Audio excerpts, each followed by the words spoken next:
За бүгдээрээ унших 10 аргын эхний 5-ыг үзсэн байгаа. Одоо дараагийн 5-ыг нь үзье. Ингээд чанартай уншлагын 10 стратегийн 2 дахь хэсэг рүү орцгоё. 6 дахь арга нь төсөөлж унших юм. Иохан 4-ийг нээгээд үзвэл Есүс ба Самар эмэгтэйн түүх байгаа. Энийг уншихдаа 12 тосгон руу 13 хүний хоол авахаар явсан гэдгийг нь бодолцож уншвал ямар байна? Ингэж бодож байсан уу? Тэнд нь байгаа юм шиг төсөөлж уншаарай. Гитлэл дээр Мосег бурхан дуудаж байгаа хэсгийг хар. Бут шатаж байна, шаахаагаа тайлж байна шүү. Гэнэт эзэн хар могой гэсэн. Мосе зүгтсэн гэж байгаа. Могой гараад ирвэл та нар зүхтаах уу? Бурхан Мосед буцаж очиод могойг бариад ав гэсэн. Мосед лав их амар байсан баха. Гэсэн ч тэр хий гэснийг хийсэн. Та нар тэгж чадах уу? Хүний итгэл хөгжиж байгааг бид харж байна. Сэтгэл хөдлөлөө дийлээд дуулууртаа болж байна. Зүгээр нэг түүх биш байхаа.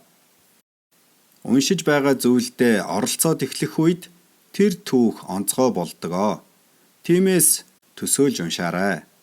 За дараа нь бясалгаж эсвэл тунгааж унш. Ариун болъё гэж байгаа бол яарч болохгүй. Ариун байдалд хугацаа орно. Тийчлэхэ болж намайг бурхан гэдгийг мэдэгтэн гэж эзэн хэлсэн. Өнгөн хэсгийн сөхөөд анхааралтай унших хэрэгтэй хэсгүүд бичээс дотор зөндөө байгаа. Дуулал 1-ийг тунгаагаад харуул зөвхт ба зөвхт бусын ялгаа харагдана. Йошуа 1-р бүлгийг уншаад Мосегийн дараа ажил үүргийг нь авах Йошуад ямар байсан бол гэж бодно. Тунгааж уншина гэж юу гэсэн үг вэ? Энэ бол бодолдоо ямар нэг таамаглал, бодол төрүүлж, түүнийгээ лавшруулан бодож, өөрийн амьдралтаа холбож үзхийг хэлж байгаа юм аа. Мөсө могойг барьж авч байгаа нь надтай холбоотой юу? Нилээн холбоотой. Ямар байдлаар? Би Бурхны хэлсэн үгийн эсрэг өөрийн мэдрэмжээр амьдрах сорилтод их ордгоо. Жинхэнэ итгэл нь сэтгэл мэдрэмжээ захирч, ердийн үед хийдэг юмаа хийхин оронд Бурханд дуулууртай байхыг надаас шаарддаг. За тэгэхээр тунгааж бодож унших хэрэгтэй. Бурхны үгийг тунгааж бясалгахын зорилго эсвэл үр дүн нь юу вэ? Бид хизээ Бурхны үгийг бясалгах ёстой вэ? Бид яаж Бурхны үгийг бясалгах ёстой вэ? Библи өөрөө үгийг бясалгахад цаг зав зориулах ёстой шалтгаануудыг тайлбарлаж өгдөг. За дараагийнх нь зорилготойгоор унш. Та нар болон би юу хийж болох вэ гэхээр Библийг уншихдаа уншсан зүйлээ өөрийн болгоно гэсэн зорилготой унших ёстой. Өөрөөр хэлбэл цээжлэх хэрэгтэй. Цээжилж байхдаа бид өмнө нь хараагүй зүйлээ олж хардаг. Заримдаа миний цээжилсэн ишлэлийн талаар өөр хүн ярих үед би урд нь хараагүй байсан шин зүйлсийг олж хардаг. Цээжээр мэдэж байгаа ч хараагүй байдаг. Цээжлэх бол Бурхны үгийг маш зорилготой унших арга мөнөөсөө мөн. 9-дүгээрт нь юм олж авах зорилгоор унш. Өөрөөр хэлбэл өөрийн болгох гэж унш. Энд цээжлэх бас хамаатай.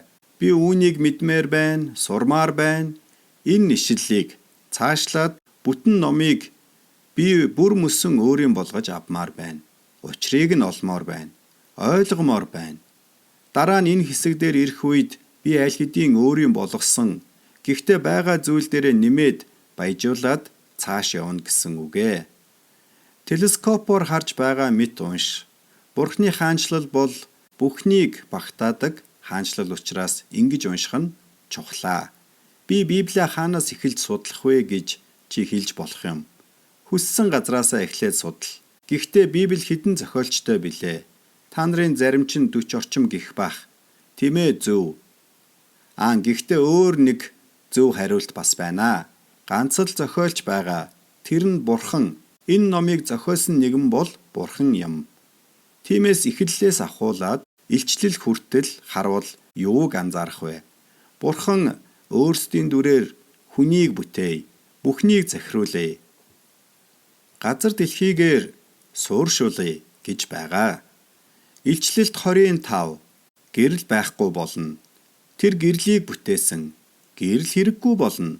Чийдэнгийн гэрэл, нарны гэрэл бүгдийг нь эзэн Бурхан хангах болно. Тэгээ тэр мөнхийн мөнхөд захирах болно. Бурхан Адамд юу гэж тушаасан билээ? Бүгдийг захир, дүүрэг гэсэн. Тэгээд тэд мөнхийн мөнхөд ноёрхноо. Үргэлжлүүлээд харвал тушаал байгаа. Тэгээд биелэл нь байгаа. Гэрээнүүд нь энэ бүхнийг ойлгоход тус болдгоо. Энэ талаар бүгдээрээ дараа нь үзэх болноо. Шин тэнгэр ба газар гэдэл. За одоо эхлэл 1-ээс 3 хүртэл тэр хэрхэн бүтээсэн талаар харъя. Эхэнд Бурхан тэнгэр ба газрыг бүтээсэн. Илчлэл 20:21-2 дээр тэгээд би шин тэнгэр, шин газрыг харав. Эхлэл 1:2 дээр хэлбэр дүрсгүй хоосон, хэлбэргүй гэхээр дүрсгүй гэсэн үг. Хоосон гэхээр дотор нь юу ч байхгүй гэсэн үг. Ийм үед тэр гэрлийг бүтээсэн. Тэр ус ба агаар мандлыг бүтээгээд хуваасан. 3 дахь өдөр тэр газар далайг бүтээгээд тусгаарлан хуваасан. Хэлбэрт оруулж байна. Гэхдээ дүүргээгүй. 4 дахь өдөр нар сар одод байрлуулсан. 5 дахь өдөр загас жигүүртнүүд ус ба агаарт тавигдсан. 6 дахь өдөр амьтад ба хүнийг газар дээр тавьсан. 7 дахь өдөр тэнгэр ба газар гүйцэд болсон. Од гаргас бас адилхан. Тэгээд би шин тэнгэр, шин газрыг харав. Хуучин тэнгэр, газар нь алга болжээ. Эхлэл 1-ээс 3 Бурхантай харилцах харилцаа эвдэрсэн. Илчлэлт 21-р бүлэг дээр харилцаа сэргсэн. Эхлэл 1-ээс 3 дээр эдсэн тэр өдрөө чи гарцаагүй үхэн гэсэн. Илчлэл 20:22 дахиж үхэл байхгүй болно. Би зовлонгч нь асар их болгоно гэж хэлсэн бол энд зовлон, нулимс, өвдөлт байхгүй. Нулимс бүрийг чинь арчин, үхэл, нулимс, өвчин байхгүй болно. Энэ бүхэн үүрд байхгүй болно гэсэн. Эхлэл 1-ээс 3 дээр Сатан хүн төрлөختний мэхлэгчээр гарч ирсэн. Илчлэлийн сүүлийн 3 бүлэг Сатан бүр мөсөн байхгүй болно. Анхандаа могоо ялж байгаа. Тэгээд хураг бүр мөсөн ялсан. Эхлэлдэр цэцэрлэгт бузар муу орсон. Илчлэлдэр бузар муу хизээж хот руу орохгүй гэсэн. Эхлэл 1-ээс 3 дээр нөхөр ба эхнэр, харин илчлэл 20:22 дээр хураг ба сүйт бүсгүй гарч байна. Эхлэл 1-ээс 3 дээр Бурхан нар сар гэсэн 2 гэрэл тавьсан. Илчлэлт 20-оос 22 дээр тэр хотод нарч, сарч хэрэггүй. Яагад гэвэл тэр хотыг Бурханы алдар гэрэлтүүлнэ гэсэн. Тэр гэрэл нь хураг юм аа. Бүх зүйл ингэж гүйцэд болох юм. Эхлэл 1-ээс 3 дээр харанхуйг тэр шүн гэж нэрлсэн. Харин илчлэл номд шүн болохгүй гэж байна. Эхлэл 1-ээс 3 анхны деважин хаагдсан. Илчлэл 20-оос 22 дээр шин деважин нээгдсэн гэж байна. Эхлэл 1-ээс 3 дээр моднууд, голууд гэсэн. Илчлэл 20 моднууд, нэг гол. Эхлэл чамаас болж газар хараал хүртэнэ гэсэн бол илчлэл дээр цаашид хараал байхгүй гэжээ. Эхлэл 1-ээс 3 дээр хүн Бурханы оршихуйгаас хөөгдсөн. Харин илчлэл дээр хүмүүс түүний царайг харна, бид Бурханы оршихуйд байх болно гэсэн байна. Эхлэл 1-ээс 3 дээр анхны хүний уналтаас болж хүмүүсийн ноёрхол сүйтсэн. Тэр нь Адам юм. Харин илчлэлт шинэ хүний захиргаа дотор хүмүүсийн ноёрхол сэргсэн гэж байна. Тэр нь Христ юм аа. Эхлэл 1-ээс 3 дээр амийн модноос идэх хориотой гэсэн бол илчлэлт 20 дээр амийн мод нээлттэй гэсэн байна. Сонсогчийг харах нүдийг эзэн бүтээсэн. За одоо арай өөр юм хий. Библийн түүх гэж нэрлэдэг зүйлийг та нарт харуулъя. Энэ хүснэгтийг хараараа. Энийг бид нуруу гэдэг юм. Эндээс эхлэл 1-2-ыг харж болно. Илчлэлийн төгсгөлөөс эсрэг байгаа биз дээ. Энэ хоёрын дунд юу болж байна вэ? Дээд талд нь бүтээл болон уналт байгаа. Тэгээд Библийн үлдсэн хэсэг нь авралын тухай байгаа. Бурхан яаж уналтад орсон хүмүүсийг сэргээн байгуулж өөртөө мөнхөд амьдрах боломжтой болгож байгаа тухай юм аа. Тэр нь шинэ бүтээл юм. Зураасны доод талыг харвал Эхлэл 1:2 байгаа. Тэгээд уналт, асуудал, Эхлэл 3. Эхлэл 4-өөс эхлээд Бурхан асуудлыг аваад шийдэл рүү хандуулж байгаа. Ариун Бурханд нийцэх шийдэл. Хууль, түүх, яруу найраг, иш үзүүлэгчд гээд хуучин гэрээний үлдсэн хэсгээс авралын сүудэр харагдаж эхэлнэ. Тэгээд аврал гүйцэлдэж байгаа. Хизээвэ гэвэл энэ хэсэгт сайн мэдээ орж ирнэ. Матай, Марк, Лук, Иоханны сайн мэдээний түүхүүд. Тэгээд авралын хэрэгжилтүүд гарч ирнэ.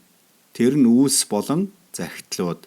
Тэгээд эцэст нь илчлэлт ном дээр ирнэ. Бүх зүйл хэрхэн төгсөхийг харуулнаа. Эдгээрийг та нар сурах хэрэгтэй шүү. Ягд гэвэл дараа нь энэ дээр та нараас сорил авах болно. Хизээ гэдгийг нь хэлж өгнө. Эхлэлийн эхний хэсэг 4 үйл явдал. Бүтээл, уналт, үеэр, үндэстнүүд. Энэ бол Эхлэл 1-ээс 11 юм. Дараа нь 4 хүн байгаа. Тэгээд 5 хаант улс байгаа. Тэгээд 400 жил. Энэ нь хуучин гэрээ, шинэ гэрээ хоёрын хоорондох хугацаа. Удахгүй шинэ гэрээний хэсгийг нь харна. Одоо харин хуучин гэрээний эхний талыг л танилцуулъя. Эхлэлээс Эстер хүртэл нэг хэсэг юм. Йовос, Соломоны дуун хүртэл 2 дахь хэсэг. Исаягаас Малахи хүртэл 3 дахь хэсэг. Еврей Библич гэсэн ингэж хуваадгаа. Эхлэлээс Эстер хүртэлхийг Тоора гэдэг. Йовос Соломоны дуун хүртэлхийг яруу найраг гэж нэрлэдэг. Үүнийг Кетубун бичээсүүд гэдэг юм аа. Исаягаас Малахи хүртэлхийг бид иш үзүүлэгчд гэдэг. Тэд нар Нитубум гэдэг. Тэгээд Эхлэлээс Эстер дээр хүмүүс яаж амьдарч байсныг өгүүлдэг. Йовос Соломоны дуун дээр хүмүүс юу мэдэрч байсныг өгүүлдэг. Маш их сэтгэл мэдрэмж гардаг. Үгүйсгэгдэж, орхигдох гэх мэт. Дуулал дээр янз бүрийн шүлэг, дуунууд, төрөл бүрийн сэтгэл хөдлөлийг харуулдаг. Соломоны дуун хайрын тухай юм. Номлогчийн үгс нь амьдралын чухал байдлын тухай. Сургаалт үгс болохоор амьдралыг яаж харах тухай. Мэргэн ухаан гэсэн түлхүүр үгтэй хүмүүсийн мэдэрч байгаа зүйлсийн тухай өгүүлдэг. Исаягаас Малахи дээр хүмүүс яаж амьдрах ёстой тухай байгаа. Тэгэхээр Эхлэлээс Эстер нь хүмүүс яаж амьдарсан, сайн бас муу байсан тухай, Авраамийн тухай, түүний сайн сайхны тухай, бас алдаа дутагдлыг нь өгүүлдэг. Исаягаас Малахийн үндсэндээ номлол юм аа. Хүмүүс яаж амьдрах ёстойг заадаг. Харин Эхлэлээс Эстер нь үйл явдлын тухай. Йовос Соломоны дуун хүртэл хүний амсдаг туршлагуудын тухай. Амссан туршлагатай нь холбоотой сэтгэл мэдрэмжийн тухай. Тэгээд номлолын хэсэг орж ирээд та нарыг ийм байгаасай гэж хүсэж байна гэдэг. Эхлэлийг арай дэлгэрүүлж харъя. Хамгийн эхнээс нь эхлэе гэж эхэлж байгаа. Хүн төрлөختний эхлэл байна. Сонгогдсон үндэстний эхлэл байна. Эхлэл номыг ингэж хувааж болно. Хүн төрлөختөн бүтээгдэж байгаа. Эхлэл 1-11 дээр сонгогдсон үндэстэн бүтээгдэж байгаа. Эхлэл 12-оос 50 дээр. Ингэхэд нэг юм асууя. Залтай асуулт. Анхны Юдэ хүн хинбэ? Та нар шууд Авраам гэж бодож байгаа биз? Гэхдээ Авраам Юдэ хүн байгаагүй. Тэр Израиль үндэстний эцэг болсон хүн. Зөв. Гэхдээ түүнийг олон үндэстний эцэг болно гэсэн амлалт байгаа. Өнөөгийн арабчууд өөрсдийн гарал угсааг Авраамаас гаралтай гэдэг. Тэр нь ч зөвөө. Ишмаилийн дагуу үүссэн үндэстэн. Тэгээд Сараг өөд болсны дараа тэр дахин гэрэлсэн. Нэмээд 6 хүүхэдтэй болсон. Тэгээд нэр нь гараагүй өөр хүүхдүүд ч байгаа. Авраам дор хаяж 11 хүүтэй байсан. Анхны Юдэ хүн бол Яаков. Яаковын өөр нэрийг Израиль гэдэг. Түүнээс Израиль үндэстэн үүсч байгаа. Энэ бол сонгогдсон үндэстэн. Ингээд бүтээл, уналт, үер үндэстнүүд байна. Энэ нь Эхлэл номын эхний 11 бүлэг юм. Бүтээл, уналт, үер, дэлхийг хамарсан үер. Үндэстнүүд гэдэг нь хүмүүс дэлхий даяар тархсан хэсэг. Тэд хамт байхыг хүссэн. Бас Бурханд хүрэхийг хүссэн. За ийм 11 бүлэг байна. Сонирхолтой байгаа биз дээ. За сонгогдсон үндэстэн дээр 4 хүн байгаа. Авраам, Исаак, Яаков, Йосеф. Бүгд хоорондоо хамаатай. Бурхан сонгосон үндэстнээ байгуулж байгааг харж болно. Энд 70 орчим хүнтэй байсан гэр бүлийг бараг 3 сая хүнтэй болтол нь тэр үндэстнийг хамгаалж хадгалсан Йосеф гарч байгаа. 4 үйл явдал байна. Бүтээл, уналт, үер, үндэстнүүд. Энэ бүхэн Бурхан хаашаа чиглэж байгааг ойлгоход тустай. Одоо харин 4 үйл явдал биш, харин 4 хүн байна. Авраам, Мосе, Йошуа. Тэгээд 4 дахь хүн нь шүүгчд. Шүүгчд нь бүлэг хүмүүс юм аа. Тэд 400 жилийн турш захирсан. Рут ном нь энэ цаг үед багтдаг. Рут 1:1 дээр шүүгчийн цаг үед гэсэн байгаа. Рут номыг бичигч нь болж буй үйл явдлын нөхцөл байдлыг ойлгуулах мэдээлэл өгч байна. 1-р Самуэльч гэсэн энэ цаг үед хамрагдана. Самуэль Саулыг танилцуулдаг. Тэгж анхны хаан засаглал үүсч байгаа. Энийг үргэлжлүүлэхээс өмнө бид нэг тодорхой ойлголттой танилцах хэрэгтэй. Энэ нь Библийн 4 гэрээ гэсэн ойлголт юм. Хуучин гэрээнд хэд хэдэн гэрээ гардаг. Эхлэл гэхэд Бурхныг гэрээний бурхан гэдэг. Яагаад гэвэл Эхлэл номд тэр олон гэрээ байгуулсан байдаг. Тэгэхээр эхлэлээс бид Бурхан хинбэ гэдгийг хардаг. Гитлэлээс бид яагаад түүнийг хүндэлж мөрөгдөг вэ гэдгийг хардаг. Гитлэлийн эхний хагаст Бурхан өөрийн хүмүүсээ Египтээс гаргадаг. 2 дахь хагаст нь Бурханыг хүндэлж мөргөх тухай байгаа. Майхан сүм мөн гардаг. Левит дээр түүнийг яаж хүндлэх, түүнийг хүндлэхдээ бид ямар байх ёстойг заадаг. Тооллого нь бид түүнийг хүндлэх үү гэсэн асуулт гардаг. Нэг үе нь хүндлээгүй. Тэдэнд юу тохиолдсныг та нар харлаа. Нөгөө үе түүнийг хүндэлсэн. Тэгээ тэдэнд сайн сайхан зүйлс тохиолдлоо. Тэгээ дэд хууль түүнийг хүндлэх талаар эргцүүлэн тунгааж байгаа. Түрүүн хэлсэнчлэн бид бичээсийн нэлээд өргөн сэдвүүдийг харж байна. Энэ бүгдийг харах нь чухлаа. За тэгэхээр хуучин гэрээнд бид 4 нөхцөл болзолгүй гэрээг харна. Тодорхой хүмүүстэй Бурхан нөхцөлгүй гэрээ байгуулсан байдаг. Өөрөөр хэлбэл бид ингэсэн үү, тэгсэн үү гэдгээс хамаарахгүй гэсэн үг. Энэ гэрээнүүд нь бичээс дотор байгаа. Эхнийх нь бол Авраамийн гэрээ юм. Эхлэл 12, 15, 17, 22 дээр. За өөр газруудад хальт дурдгдсан байгаа. Мөн үүнийг зарим дуулал дээр дурдсан байдаг. Шинэ гэрээнд ч бас Бурхны Авраамтай байгуулсан гэрээний тухай байдаг. Тэр гэрээнд 3 зүйл орсон. Газар, би чамд газар нутаг өгнө. Үр удам, чамд үр удам өгнө. Чи дэлхий дээр тодорхой газар нутгийг эзэмшинэ. Чи ихээхэн хэмжээний үр удамтай болно. Тэгэд би хүмүүсийг өрөөх болно. Чамайг өрөөснийг би өрөөнө. Чамайг хараасныг би хараана. Нөхөрлөлийн гэрээнд байдаг 3 зүйл энэ гэрээн дотор байгаа. Палестины гэрээ дэд хууль 30 дээр гардаг. Гол анхаарал нь энэ газар нутгаа. Хоёрт нь Давидын гэрээ.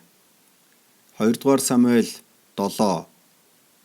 Энд Бурхан Давидад Чи болон чиний ур удам Израиль үндэстнийг үрд захирах болно гэж хэлсэн.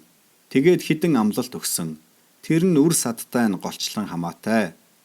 Өөр нэг гэрээ Иремя 31 дээр байгаа. Энэ нь ерөөлийн тухай. Энэ шин гэрээ нь ирээдүйн тухай байгаа. Иремягийн хувьд ирээдүй гэсэн үг. Ирээдүйд би та нарын нүглийг зайлуулна. Шин амьдрал өгнө. Ирээдүйн тухай ярьж байна. Иремя 31-ийн хэсэг нь загалмаа дээр Есүс Христээр биелсэн. Гэхдээ бүхэлдээ биш. Ихэнх нь ирээдүйд биелнэ. Ер нь энэ дөрвөн гэрээ дөрвөлээ ирээдүйтэй холбоотой ямар нэг хэсэг агуулдаг. Тийм болохоор бүрэн гүйцэд биелээгүй байгаа гэсэн үг. Гэсэн ч Бурхан амлалтаа сахидаг учраас тэр гэрээгээ биелүүлнэ. За одоо өөр 5 хаанчлалыг харъя. Саул, Давид, Соломон нар байна. Эднэр бол нэгдсэн хаант улс. Саул, Давид, Соломоны дараа хуваагдсан хаант улс байгаа. Хойд ба өмнөд гэж хуваагдсан. Израиль ба Юда. 19 хаан, 20 хаан. Хойд нь Тэг сайн хаантай, өмнөд нь 8 сайн хаантай. Энэ бол хуваагдсан хаант улс. Хойд хаант улс нь Ассирд эзлэгдсэн, өмнөд нь Вавилонд эзлэгдсэн. Англиар бол цагаан толгоон дарааллаараа байгаа. Монголоор ямар юм бол доо. За ингээд нэгдсэн ба хуваагдсан хаант улс байна. Ассир болон Вавилонд эзлэгдсэн. Тэгээд үлдсэн хаант улс байна. Нэг нь л үлдсэн гэсэн үг. Хойдыг 722 онд эзэлсэн. Өмнөдийг 586 онд эзэлсэн. Ганц нь л үлдсэн байсныг харж байна. Тэгээд Вавилончууд Израилийг эзэлсэн. Тэгээд цөллөг. Энд үндэстэн бүхэлдээ цөлөгдсөн. Энэ бол Даниэлийн цаг үе. Даниэл цөллөгт байхдаа бичсэн. Иремя Даниэлийн яг өмнө байгаа. Даниэл Иремягийн бичсэн зарим зүйлсээс уншдаг. Тэд нэг үед байгаа ч Даниэл бол залуухан, Иремя настай. Изекиэл бас энэ үеийнх. Ингээд нийт 70 жил болсон. Дараа нь буцаж ирсэн хаант улс байгаа. Тэр үедээр Хагай, Захария, Малахи байгаа. Хуучин гэрээний сүүлийн 3 ном. Тэгээд Эзра, Нехемия, Эстер байгаа. Тэд буцаж ирж байгаа хаант улсад хамаатай. За нийлүүлээд харвал нэгдсэн хаант улс, хуваагдсан хаант улс, үлдсэн хаант улс, цөлөгдсөн хаант улс, бутсан хаант улс. Дараа нь 400 жил. Энийг нам гүм жилүүд гэдэг. Тэгээд загалмаа байгаа. Ингээд шин гэрээнд ирлээ. Энийг хэдүүлээ дараа нь үзнэ. 400 жил нь хуучин гэрээ болон шин гэрээний ялгааг ойлгоход мөн бүх зүйл ямар их өөрчлөгдсөнийг ойлгоход тун чухал. Еврей хэлээс грек хэл рүү шилжсэн. Цоошин эзэнт гүрэн бий болсон. Олон юм болсон. Библийн түүхийг ойлгоход ч туслах гэж энэ бүгдийг хуваалцлаа. Энэ бүх зүйл бол хуучин гэрээ юм. Та нар энийг давтаж харах хэрэгтэй. Яагад гэвэл сорил тест байгаа шүү. Анхаарал хандуулсанд баярлалаа. Жохон урт байсныг мэдэж байна. Удахгүй эргээд уулзъя. Түр баяртай.